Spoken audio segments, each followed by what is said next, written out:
good afternoon. We invite you to visit musician expositions, pre-war life of the Jews in Dyatlova and the Holocaust in Dyatlova.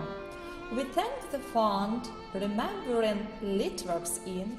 and its president Philip Shapira for the financing of this project. Let's work together along the pre-war streets of the town, which was named differently by the Jewry, the Polish, the Belarusians in those days. Zetelo, Zetel, Zentel, Dyatlova.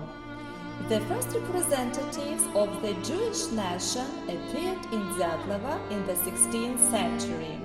At the beginning of the 20th century, 4,500 Jews lived there.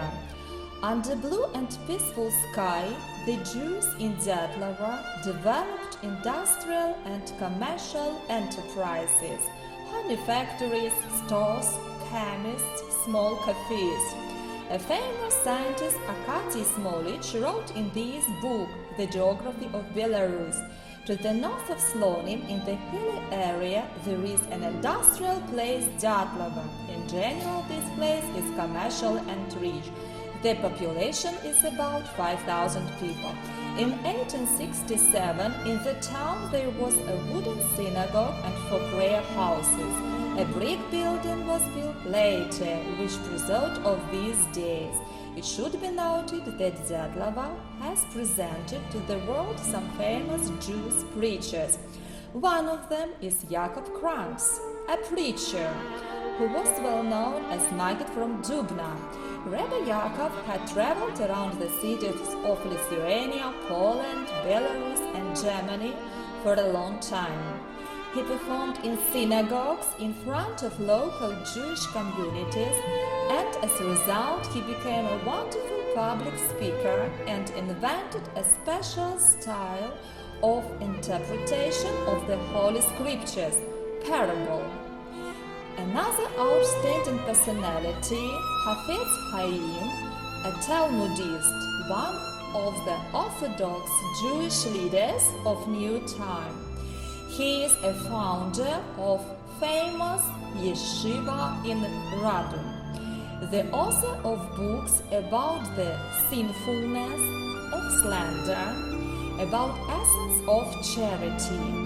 This part of exposition illustrates the religious life of Jews and their traditions. We can see a menorah, a sheet of Torah, kippah, a hat of Jewish men, and a napkin for halal.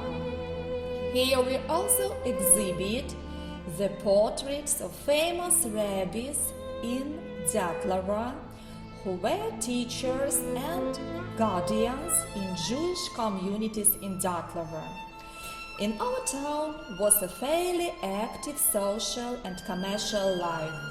The freedom of organizations and associations should be noted. Such funds as Linas Justice, People's Bank, Committee for Assistance to Orphans were organized in Dyatlova. In Jewish community, a great attention was paid to the education. There was Jewish school with teaching in Yiddish, Hebrew school, religious school for poor children, the Talmud Torah. Jewish children could go to state Polish 7-year-old school.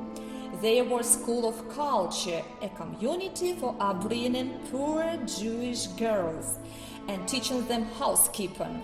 Its founder is Soal Kaplinsky. This part of exposition illustrates town streets. We populated them with family portraits.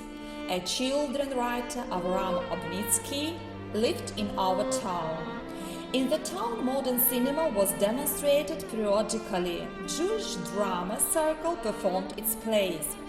The local residents enjoyed orchestras performances, visited traveling circus, the artists of which brought such exotic animals as tigers and lions. They also went to the dancing on organized football matches. In 1939, the Second World War began. The population of our town began to increase. the relatives from Western Europe began to arrive in Diatlova. There was a sense of approaching threat. Clouds gathered over our town, and this exposition, where we are now, reveals terrible pages of the Holocaust and opposition. The dates of occupation and destruction of ghetto in Diatlova are written on this wall. Everybody who knew, witnessed, and became an object of fascist abuse has these terrible numbers in their heart. To remember and to know is very important. The next part of the exposition, figuratively called resettlement. Suitcases, wallets, bundles of clothing are collected in the corner of the room. To avoid panic, the fascists offered to take the most necessary belongings for removing. And the Jewish nation packed peacefully the suitcases, hoping that they will leave. So the Jews moved to ghetto with their fins. They were taken to concentration camps in commodity cars, and they were brought out for execution. We wanted to memorialize the victims' names of ghetto in Diatlova. Here are their photos. Children, aged people, women, simple hard-working people who didn't wish anyone harm. Savitsky, Pinsky, Dunets, Bennett, Salman, Senderovsky. These are few of 4,500 dead. Among 227 people escaped through the tunnel in Novogrudak. There were 40 citizens of Diatlova, and 14 of them survived the war and told about the escape and fighting in the partisan detachment of Belsky brothers. The Jews from Diatlova made a huge contribution to the fight against the invaders. More than 200 Jews from Diatlova fought in partisan detachment. There is a photo of partisans from Diatlova returned from a military mission. There is Aroch Milverton, Shalamon Shokmalovich, Aaron Razvatsky among them and others.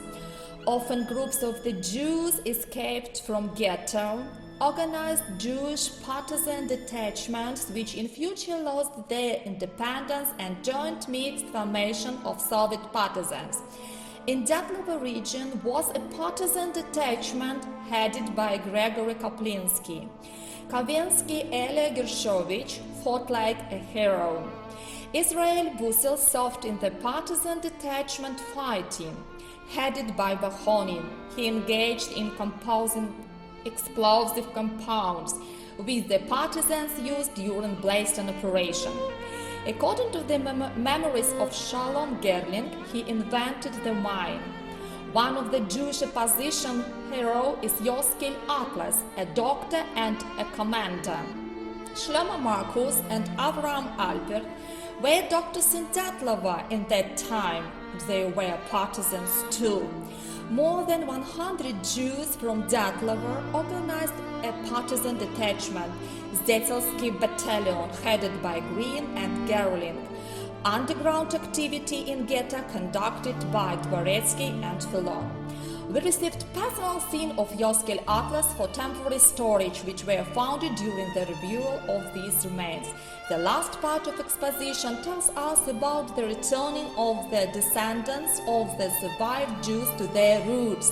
It tells about the arrival to the motherland of ancestors such as families as the Pinsky, the Kolpinsky, the Kaplan, the Senderovsky, the Maevsky, and many others who remember, keep, and pass their children knowledge about life, sufferings, and heroism of their ancestors.